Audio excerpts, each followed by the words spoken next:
นี่ละโนพอโนเพิ่นว่าฟ้านไปกินบักขามป้อมนะว่าไปฆ่าข้อมังละมังบ่ขี้สาเมื่อกะตายตายคันกะตายตายแล้วจอนฟ้อนพันเหม็นเนาโบราณสอนบอกเว้านะพวกคือหายละถูกหลายนะลูกสาวทำไขหน้าพ่อปานหมาหัวบาดลื่นอำนาจพ่อแม่เว้าละสอนไว้กะบ่จำนะลูกสาวทำไขหน้าคุยชายรักเด่นบ่าวบ่รักนวลสงวนสาวชาวประชาเพื่อนบ้านเพิ่นจ้าเว้าว่าซ้ำยามนะโอ้ยเพิ่นว่าสั่งมันหายบ่อายคนเฮ็ดให้เสียเสือต้องลงไม้ลงมือเฮ็ดให้เสียยี่ห้อตระกูลเสื้อละเผ่าพันธุ์นะตายก็ตามมันแล้วแนวลูกสาวบ่ดีขืนปล่อยไว้แห่งเสนาบอกจังใดก็บ่เอาตีก็ได้ทอตีด่าก็ได้ทอด่าทอขาเลยสิบ่าว่าป่วยตายละโยมโอ้ยเอ้นอมนะโอ้ยกูมาเสียดายเด้เสียดายน้ำนมเลือดเด้หนอเสียดายผืนแผ่นผ้าละพ้นพร้อมว่าเครื่องสูงเหลือใจแห้งจงใจเลี้ยงหวังกินแห้งน้ำลัวกระดูกท่อแข็งสร้างมาแขนห้อยอยู่วางคอพ่อแต่นารีน้อยผู้รุ่นหลังดอกฟังเทศอย่าสร้างเหตุเดือดร้อนละเสียมาให้ใส่ครอบครัวสิเอาผัวเอาสู้สีบุญชูอย่าลืมเว้ากับพ่อแม่ไม่อย่าแก่กว่าหลัวสิเอาผัวต้องเสือเท่าละสองเจ้าพ่อแม่เฮานะพ่อแม่เว้าละเสือฟังคำอย่าทำตามลีลาวัดดีละเพิ่นสินินทาทวงแม่จึงทวงคำห้ามลาวดีนางอย่าได้ลวงเข็ดและจำจื้อไว้อย่าไปเกี่ยวผู้ชายนะสมพอได้กะสิได้อย่าเฝ้าด่วนแสวงรักเด้อนางเด้อต้องให้ดีคิดให้คักสิยากใจบัดยามแก่นะการเป็นสาวเป็นแสบ่หันเป็นได้หลายเทื่อเสื้อผู้ถั่วผู้เฒ่าอย่าเอาตั้งว่าแต่ใจขอให้จำชื่อไว้ละตามที่จะมาอย่าทำตามลีลาวัดดีละเพิ่นสินินทาทวงแม่จึงทวงคำห้ามลาวาดีบ่ให้เกี่ยวขืนเน็ดไปอีกครั้งเดียวแม่สิฆ่าให้เมียนเขียนให้เจ็บกว่านี้ระวังทอนละหาสิลงโอ้เอ้ยเอาเอ้นอมโอ้ยลาวดีเอ้ยจงฟังคำหามันดาลาวดีอย่าได้ลวงเจ็บและจำจือไว้อย่าไปเกี่ยวผู้ชายสมพ่อได้กะสิได้จะเฝ้าด่วนแสวงรักเด้อนางเด้อต้องให้ดีคิดให้คักสิอยากใจบัดยามแก่การเป็นสาวเป็นแสบ่หอนเป็นได้หลายเทื่อเด้อลูกเด้อเสื้อพุทโธพุทเฒ่าอย่าเอาตั้งว่าแต่ใจร้ายลาวดีเอ้ยฟังคำอีแม่แหน่ลูกที่รักของแม่นี่ล่ะแม่นางเอ้ยเด้อแล้วแต่บุพเพสร้างละบุญสมพันธ์ขาดได้ห่วมโอ้ยข้าได้เคยอยู่ร่วมอันใดแท้กะบ่แน่งลาวาดีหูเจ็บแจ้งแทงตลอดคุณโนโสว่านางหลงรักขันต่อเรวตาน้ำนาความสัมพันธ์ที่มีไว้เพียงหัวใจอันแนวนิ่งแม่บ่เคยมอบให้ทุกสิ่งสงวนนวลและเนื้อบ่เสียแต้มแต่อย่างใดล่ะแม่นางเอ้ยแม่เสียหามน้ำไหลจังใดเสียหามใดล่ะหญิงกับชายต้องมีคู่แม่เอ้ยเปรียบว่าบ่ได้เป็นคู่นอนขอเป็นเพียงคู่เว้าความเศร้ากะสวงอ้ายคนบ่ตายจะต้องดิ้นลิ้นอยู่ปาก ก็ยังคบแม่โอ้ยเมื่อและสาวต้องเพิ่นผมจะต้องจากกันบ้างโอ้ยบ่ผิดทางบ่ผิดเส้นขนานของดอกตีนอก่อนคุณแม่สิได้พอก็ย้อนความรักนี่จำให้ดอกแต่งงานแม่นางเอ้ยจ้างก็บ่เป็นบ้านถ้าหากขาดชายหญิงและพวกสาลาเสียงขันข้างลิงยังมีคู่เนี่ยหูว่ามันดำอยากทำตามเศร้าเกี่ยวไม่โอ้ยแต่ความรักมันหมุนเกี่ยวกุญแจขันยังแน่นสิไม้ได้ก็บ่ไม้โอ้ยถ้าขาดมอมอายละชายพี่เรวัดให้นางตายสะดีขันบ่มีโนตุนเอ้ยละเมียนางเอ้ยแม่นสิตายจัก10 ครั้งถ้าหากว่าเรวัดตะยงสิงคงเกิดห่วมแม่นางเอ้ยห้ามความรักความมักผู้ใดว่าสิห้ามได้คันแหงสู่หายตายมีกฎหมายบ่มีห้ามสิรักก็ตามใจจนหายละมีมังแม่เอ้ยโอ้ยคนรักกันสิไปสั่งซาตระกูลบ่ได้จนให้ก็บ่ติมมีเป็นหมูมีบ่กลับกลายเป็นหมาโกลาวาดีคันสิขอรังต่อเรตับอีมแม่นางเอ๋ยแม่สิตีหรือสิขาดาประจานนางอยู่คือหมาสิกันทนฟังโอ้ยโอ้ยด่าก็ได้ทอด่าขาก็ได้ทอขาสิตายเมียนบ่เปลี่ยนใจละแม่นางเอ๋ยอภัยราวดีบ้างเห็นใจลาวดีนางผู้กัดกุมบ้างหน่อยโอ้ยแม่เอ๋ย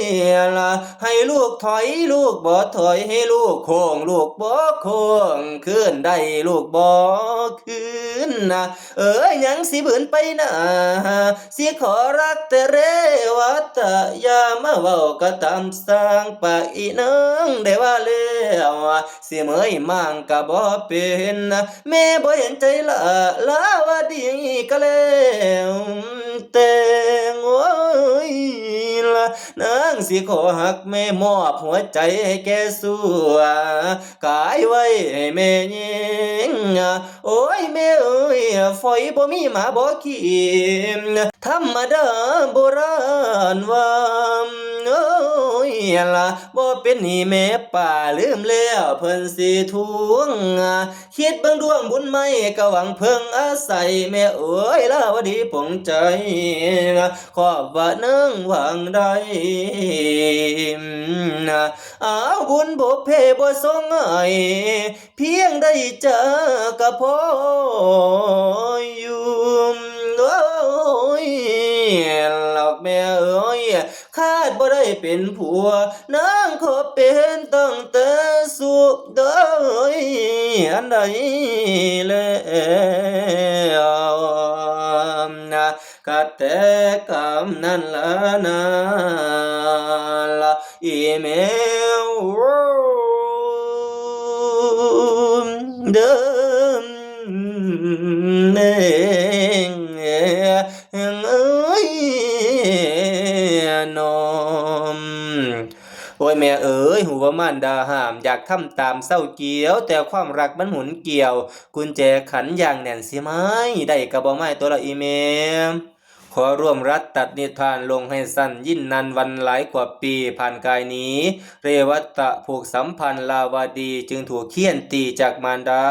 เรวัตะสงสารเธออย่างเต็มที่เพราะเรานี้เป็นต้นเหตุให้เธอมองหนีดีกว่าให้เธอได้สุขสมปองจะได้ความสดใสในครัวเรือนเรวัตะจึงเขียนจดหมายส่งถึงที่ฝากทาสีให้ส่งเธอในภายหลังโอกาสดีให้เขาเล่าสู่เธอฟังกำชับสั่งนางทาสีหนีกลางคืนขืนอยู่ไปไม่ดีจะมีเหตุเนรเทศตัวเองดีกว่าหมดปัญหาคืนหาพ่อไปหาแม่ผู้เลี้ยงมาแม่ลีลาวดีเอ้ยพี่ลาจร นี่เลวตาน้อยสิพอยไกลจากเนื้อคู่เนื่องจากบุญบ่ทรงอยู่นั่นละเสียไก่ข้างดอกหางหุ่นสิได้เอิ้นสั่งน้องมีน้ำว่าละวัดดีแสนเต็มที่อกหัวใจห่วงอะไรแต่เธอน้องแสนอะไรอาวรณ์ยิ่งลีลาน้องได้เงาเด้น้องคิดถึงความที่น้องเว้าต่ออ้ายพี่ชายเว้าต่อน้องสาบานไว้ต่อพระจันทร์นับแต่วันสิได้ห่างคันไกลห่างพะนางนี้เด้อน้อยขอลาที่ลาวดีละวาสนาพี่ชายกินชิ้นของชายนี่มันหน่อยบ่หวังคอยได้กินน้ำสาบแสงดอกนางเอ๋ยขึ้นไปกินน้ำอยู่แองกระบวยปัวมักพร้าวเฮือนยาวกระท่อมตองจองกะสิไลละหมอเครือขอสิไก่จากละพูนคอยละน้องเอ๋ยบักหอยละเก็บกี้ละปีกไว้สิสั่งคือเสือสิจากป่าเหือไปหาเหยื่ออยู่เทิงเขาคุ้ยกะสิไลละเขาไปทำเล่ละดูแลอันความหาความแพงพี่สิขอเก็บไว้ละเหนื่อยหัวใจอันเราปีนเด้อละขึ้นไปกินต้มข้าวโจอยู่ในหม้อที่โจฟ้าเหียอันความหังของพี่ฝากกับจดหมายไว้ละร้อยเส้นมุนคือห้อยปูว่าเธอหมายมักต่อพี่ชายดอกเต็มร้อยซาเด็กก้อยหัวสั่นละมันยังคันบ่ถึกเสพี่สิขอรักแต่ราวดีผู้เลิศฟ้าบ่จะเว้าผู้อื่นละต่อจากนี้วันก็สิได้จากมือพวกคนซื้อละคนโกงหงสิไลลาฟันขันมังมือสิลาเกยคุยลูกเคยคนจนนั่นล่ะสิขอลาแม่เอาละผู้เอาเงินนั่นเป็นเกณฑ์เอ้ยแต่นสิลาต่อเพิงหนีไปบินซึ่งอยู่ป่าหันละลาวาดีเอ้ยถ้าหากน้องเจ้านั้นอยากมีคู่ก็เอาสาเด้อน้องดื่มอย่าห่วงคนจันทร์ผู้ตำต่อยบุญกอมพี่นี่ซ้อมดูแล้วหมวดสูแนวเกี่ยงอ้อยอ้อยละขืนอยู่ไปก็แห้งลอยเมของนางนั่นละเป็นดังกลางที่ขวางกลางระหว่างคมโซ่เขามีจังคอยพ่อนะคตที่แสนไกลเด้อนังเด้อหากเธอคิดหอดสายเยิ้มได้ให้เบิ่งลายเส้นอายละในจดหมายที่แสนเสื่อละกับลายมือที่จนยากหากไอ้คิดฮอดน้องสิมองผ้าผืนนุ่งสูงผืนที่น้องนั่งเอาไว้แพ้ไหมรังพายมข้างก่อนเดือเวิงวังรักบ่สมมาดมุ่งโอ้ยให้ชายยุงเองละอางมาโนอางมาโนอางมาโน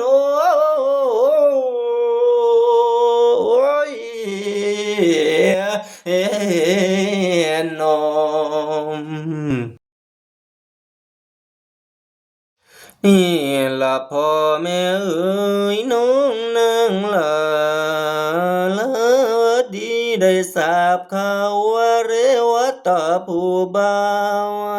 ได้ รักนี้จากคอยจดหมายน้อยส่งใส่มือนะโอ้ยมือก็บ่เป็นมือพอว่าอยู่รอวันตายอ่านจดหมายยามใดโลดหามเอ้ยยามนั้นสายสัมพันธ์บ่คงมาอ่านเลยมีอันสลายไปน้ำมาไกลและพัดนางบุญบ่สมลูกจ้างเลยห่างจากจรนี่ติโนเพิ่นว่าบุญหัวมอนบ่สมมอนอันแนวมอนได้ตายเกลือเหลือแต่กลางเพราะว่ามีอ่างแก้วบ่มีน้ำสิดื่มกินโอ้ยบุญบ่สมไหมสินแพ้สีทองผืนงามของมีกระบองกอมแสนสีไตละหงคันมีเมืองบ่มีบ้านรัฐบาลบริหารสิดีได้ก็แล้วแต่ละอีเพหัวข้ามแม่น้ำก็เลยล่มเครื่องนาทีละบุญลีลาวดีนี่บ่เคยโจกให้สมโจกให้เดียวผัดถึกเนาบุญบ่เคยจี้สิ้นไฟผัดใหม่ดอกฟ้ามือนโอ้ยสัตว์มีผือก็เป็นผือละผืนโมมีขันโอผัดปากแวงมีเหรียญตาบาดแบงกลายเป็นขีดตะกัวปอมรักเอ่ยหนัวสั่งบ่มีผู้พร้อมความอบอุ่นก็เลยอายกลายเป็นความละทมโตมหลดเมื่อยมืนยืนเกิมโอ้ยละเนอแล้วกะเกอละเนอแล้วปัดโอ้ยน้ำแทงตำโนมัวกันตำเข้าระหว่างคันเรวัตเอ้ยสร้างมาเฮ็ดให้น้องนี่นั่นคันอกสันขวัญกระเจิงเนาะพี่หนุ่มหลักมาหลงเลรุนปวนเหลือไทยใจอ่อนบ่นอนกลายเป็นน้ำบ่นอนกลายเป็นเสียละเฮือนสองหลังสามหลังบ่มีหม่องสิห้องนางละคุณพี่เอ๋ยมีแต่มีแต่พ่อปันแกงน้ำท่วมกระแสเกี่ยวพัดเขี่ยฝอยอ้าวฝนตกลงหงบวกน้อยก็ยังว่าเต็มประดาเนาะพี่โนบัดน้ำตาลีลามันหลังไหลบ่มีเอื้อนเลวแต่เอ้ยสร้างเป็นคนใจหนีไปบ่ลาสั่งหรือพี่เกียดอีหยังหรือพี่สั่งอีหยังสั่งบ่เอิ้นสั่งขอสั่งมาลอยคิดแหงคำลงแรงเดือนไงเจอลาวดีนี่เกือลงไปหาเห็นกระท่อมที่ป่าวางว่าสิเห็นพอยคิงบางแงกจนข้อสิขดเงียนได้แงนหน้าแต่ดาวละผู้สาวเอ๋ยเจ้าจำชื่อไว้อย่าได้เลือนประเพณีอย่าฝ่าสู่สิมักต่อผู้ชายโดยง่ายอ้าวยามเมื่อรักสลายสิเสียดายความเว้าเฮาสิคิดฮอดเขาบ่มีมือสิเว้นวางรักบ่สมประณิธานละปรารถนาที่ตั้งไว้ไฟใหม่ละจีสุมหนึ่งต่อหนึ่งบวกเลยกลับกลายเป็นสองนี่ล่ะสองบวกสองความตรงตัวกระทมเต็มที่ราวดีถึกแฟนทิมสนิมใจก้อนทงจบเอวังบทลงรักมีในที่ไหนถูกมีในที่นั้นในจำมันว่าสุคนนี่ละนาละก็โยมด้วย